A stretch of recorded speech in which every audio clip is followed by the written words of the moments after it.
Good morning students. आज हम लोग चैप्टर फ्रिक्शंस का टॉपिक 12.4 पढ़ेंगे। Increasing and reducing friction. As you have seen in the previous section, friction is desirable in some situation। जैसा कि हम लोग पिछले सेक्शन में पढ़े कि बहुत सारे काम है जिसमें फ्रिक्शन बहुत ज़रूरी है, उसके बिना वो काम नहीं हो पाएगा। जैसे दीवार में कीले लगाना, पेपर पे पेन से लिखना, सरफेस या किसी और भी सरफेस पे चलना, व्हीकल्स का चलाना, ये बिना फ्रिक्शंस के नहीं हो सकते हैं। Have you ever thought why the sole of your shoes is grouped. आप देखेंगे कि सोल जो हमारा होता है उसमें बहुत सारे ऊंचे नीचे ऊबड़ खाबड़ ग्रुप्स बने होते हैं। वो क्यों बने होते हैं? It is done to provide the shoes better grip on the floor. यह जो ग्रुप बने होते हैं, यह हम जिस सरफेस पे चलेंगे वहाँ पर बेटर ग्रिप बने, जिससे आप फिसले नहीं, इसीलिए होता है ये, so that you can move safely. Similarly the treated tyres of car, truck and bulldozer provide better grip with the ground. इस तरीके से जो टायर होते हैं उसमें भी देखिएगा इस तरीके से डिज़ाइन बने होते हैं, जिससे कि क्या होता है, वो जब भी चले तो बेटर ग्रिप मिल सके और वो आसानी से चले। We deliberately increase frictions by using brake pad in the brake system of bicycle and automobiles। हम लोग देखते हैं कि जब हमें ज़रूरत होती है रोकने की, तो जो बाइक या जो ऑटोमोबाइल्स होते हैं, बाईसाइकिल होते हैं, उसको हम लोग ब्रेक दबा करके आराम से उसको रोक देते हैं। When you riding a bicycle, the brake pad do not touch the wheels। जब हम लोग बाईसाइकिल चलाते हैं तो जो रिम्स के दोनों तरफ जो ब्रेक पैड होते हैं वो सटे हुए नहीं होते हैं। But when you press the brake lever, these pads arrest the motion of the rim due to friction। जब हम लोग ब्रेक का लीवर दबाते हैं उससे क्या होता है कि जो ब्रेक पैड होता है दोनों तरफ को रिम से जकड़ लेते हैं, जिससे कि क्या होता है, जो मोशन होता है व्हील्स का वो बंद हो जाता है और व्हील रुक जाती है। The wheel is stops moving. You might have seen that kabaddi players rub their hands with soil for better grip of their opponent. आप लोग देखते होंगे कि जब कबड्डी खेलते हैं तो हाथ को सॉइल से रगड़ते हैं, जिससे कि क्या होता है, जब अपोनेंट आएंगे तो उसको पकड़ेंगे तो वो फिसल के निकल ना जाए। उसी तरीके से जिमनास्ट अप्लाई सम कोस्ट substances on their hands to increase friction for better grip. इसी तरीके से जो जिमनास्ट करते हैं वो भी अपने हाथों में इस तरीके कुछ सब्सटेंसेस लगाते हैं, जिससे कि क्या होता है, उन्हें बेटर ग्रिप मिलता है। इन सम सिचुएशन, ऐसे बहुत सारे सिचुएशन है जिसमें फ्रिक्शंस हमें नहीं चाहिए होती है।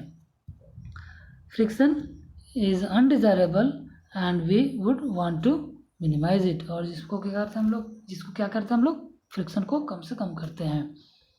जब भी हम लोग कैरम बोर्ड वगैरह खेलते हैं तो आप देखते होंगे कि वहाँ पर एक फाइन पाउडर लगाते हैं, जिससे क्या होता है कि जो स्ट्राइकर होते हैं वो इजीली मूव करते हैं। You might have noticed that when a few drops of oil are poured on the hinges of a door, the door moves smoothly। जब भी हम लोग देखते हैं कभी कभी दरवाजे हार्ड हो जाते हैं मूव करने में, तो उसमें क्या करते हैं, उसके जो जोड़ होते हैं इसको कब्जा करते हैं, उसमें अगर आप ऑयल डाल देते हैं तो वो आसानी से इजीली मूव करती है। Bicycle and motor machines uses grease between the moving part of this machines. जो साइकिल होती है, मशीन्स होती हैं, जहाँ पर मूव कर रहे होते हैं वहाँ पर हम लोग क्या करते हैं, ऑयल या ग्रीस लगाते हैं, जिससे मशीन जो है और आसानी से मूव करे। In all the above cases we want to reduce friction in order to increase efficiency. इसमें जो सभी केसेस है उसमें हम लोग क्या करते हैं, फ्रिक्शन को रिड्यूस करते हैं ताकि मशीन का जो क्षमता है वो ज़्यादा से ज़्यादा बढ़ सके। When oil, grease or graphite is applied between the moving part of a machine, a thin layer is formed there and moving surface do not directly rub against each other. जब भी हम लोग ऑयल ग्रीस या इस तरह का कोई substances use करते हैं तो जो मूविंग पार्ट है उनके दोनों पार्ट्स में एक ऐसा लेयर बन जाता है जो दोनों आपस में बीच में रगड़ाते नहीं हैं और वो आराम से लंबे समय तक बिना शोर शराबा किए काम करते हैं. Interlocking of irregularities is avoided to great extent.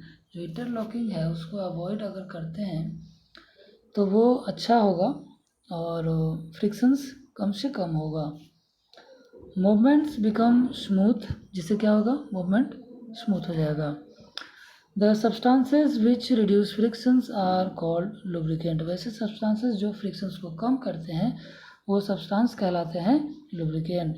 In some machines it may not be advisable to use oil as a lubricant. ऐसे बहुत सारे मशीन्स होते हैं जहाँ पर ऑयल का यूज़ नहीं करना होता है या नहीं करने की सलाह दी जाती है. Air cushion between the moving part is use to reduce friction.